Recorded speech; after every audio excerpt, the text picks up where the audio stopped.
욥은 어제 말씀 통해서 불행한 자가 누구인지를 가르쳐 주었습니다.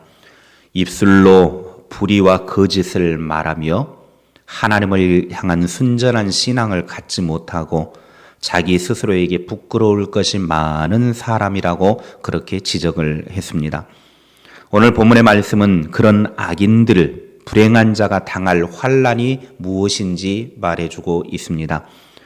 첫째로 그 자손의 번성함이 무익하다라고 말합니다.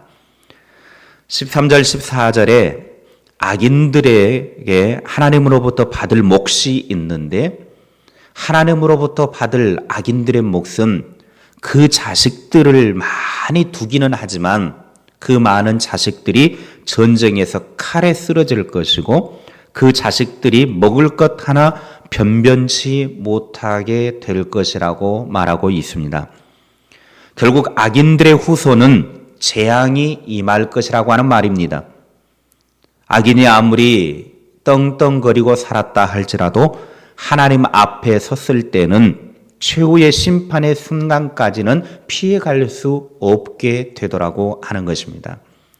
이 땅에 살아가면서 어떻게 악한 방법으로 부자가 되어지고 그렇게 삶을 살아갔는지는 모르겠지만 그러나 하나님이 심판하시는 그 심판 자리 앞에서까지도 부자로서 그렇게 떵떵거리지 못하고 결국은 피해갈 수 없는 하나님의 심판 앞에서는 어찌할 수 없이 그대로 악한 대로 당할 수밖에 없다라고 하는 것입니다. 악인들에 대해서 하나님은 얼마나 무시무시한 경고를 하는지 우리는 잘 들어보아야 합니다. 스가랴 14장 12절 말씀에 그러나 예루살렘을 무너뜨리려고 접근하였던 모든 민족은 주께서 무시무시한 전염병으로 치실 것이다. 그들은 여전히 두 발로 서 있는 동안 그들의 살이 썩고 방금 보이던 눈도 갑자기 눈구멍 속에서 썩고 방금 움직이던 혀도 갑자기 입 안에서 썩을 것이다.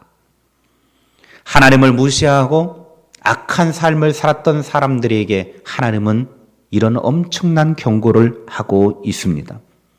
그들을 전염병으로 치실 것이고 그들의 두 발은 썩어 없어질 것이고 지금 잘 보던 눈도 썩을 것이고 그들의 혀도 잘 움직였는데 입안에서 썩어 없어지게 돼서 결국은 다 멸망하고 말 것이다라고 우리들에게 경고의 말씀으로 주고 있습니다.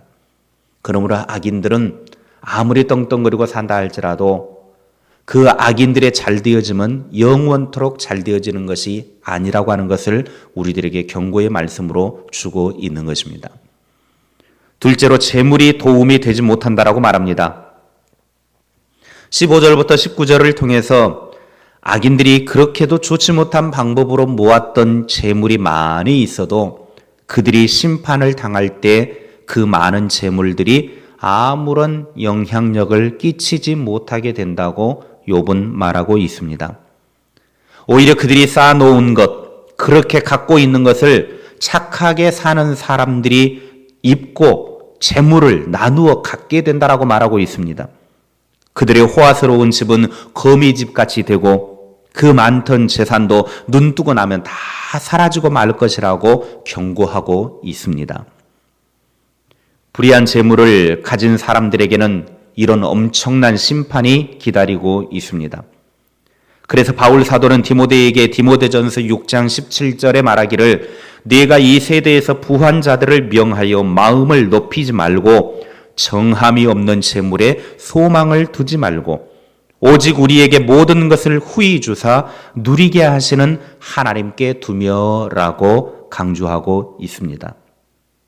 재물에 소망을 두지 말고 하나님께 소망을 두는 삶이 복 있는 삶입니다. 그런 사람이 행복한 사람입니다.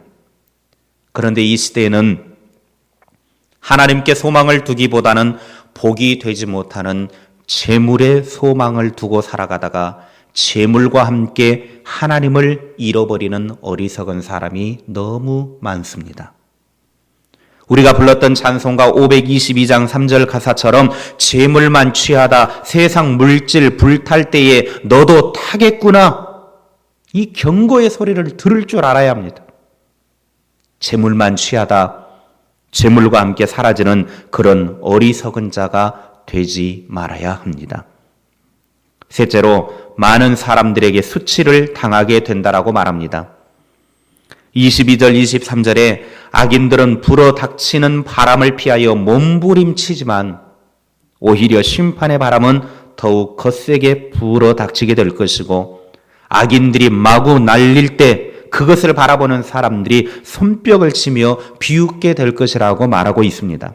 한마디로 사람들의 웃음거리가 되고 말 것이라는 것입니다. 악인은 일시적으로 번성할지 모르지만 결국 영원하지 못합니다. 그들이 심판을 당할 때에 그 심판을 당하는 모습을 보면서 의인들이 손뼉을 치고 주변의 사람들이 저것들이 저렇게 떵떵거리고 돈이 있다고 그렇게 권력이 있다고 악하게 살아가더니 저렇게 멸망당하는구나, 비웃는 날이 오게 될 것이라는 겁니다. 수치를 당할 날이 온다라는 겁니다. 악인은 이익을 위해 수단이나 방법을 가리지 않지만 결국 그 모든 노력이 헛되이 끝나버리고 말 것입니다. 그게 바로 하나님께서 욥을 통해서 우리들에게 들려주신 악인들의 결과입니다. 시편 49편 6절 7절에 아무리 부유한 사람들이 재산을 믿고 부유함을 뽐낼지라도 자신의 가족 하나도 건지지 못하고 자신의 목숨값조차도 하나님께 치를 수 없을 것이라고 말씀하고 있습니다. 재물을 추구하던 자에게 생명과 같았던 재물이 하나님께서 심판하시는 날에 가족과 자신의 생명을 건지지도 못하는 허무한 것이 되고 만다라고 우리들에게 말씀하고 있습니다. 오늘 우리는 이 말씀을 통하여서 우리들 삶을 스스로 돌아보아야 합니다. 오늘 내가 기울이고 있는 노력이 과연 어떤 노력인가?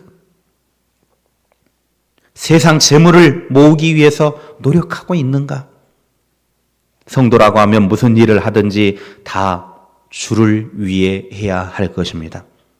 고린도전서 10장 31절의 말씀처럼 먹든지 마시든지 무엇을 하든지 다 주의 영광을 위하여 해야 합니다. 오늘 악인들의 받아야 될 결과 몫이 무엇이냐? 자손의 번성함이 다 무익하게 될 것이고 그들이 모아두었던 재물이 아무 도움이 되지 못하고 많은 사람들 앞에서 수치를 당한다고 우리들에게 그렇게 경고의 말씀으로 주고 있습니다. 재물만 쫓아가다가 하나님 잃어버리지 않기를 원합니다. 하나님을 의지하고 하나님께 소망을 두고 하나님을 추구하다가 이 땅에서 설령 우리가 재물의 부요함을 누리지 못한다 할지라도 하나님께 소망을 둔 삶이 복 있는 사람이고 그 사람이 하나님의 큰 은혜를 누리는 삶이 되는 줄로 믿습니다. 우리의 인생을 살아가는 내내 하나님께 소망을 두고 하나님의 영광을 구하고 하나님의 나라에서 누려야 될 부요함을 위하여 살아가는 그런 믿음의 사람들이 다 될 수 있기를 주님의 이름으로 축원합니다.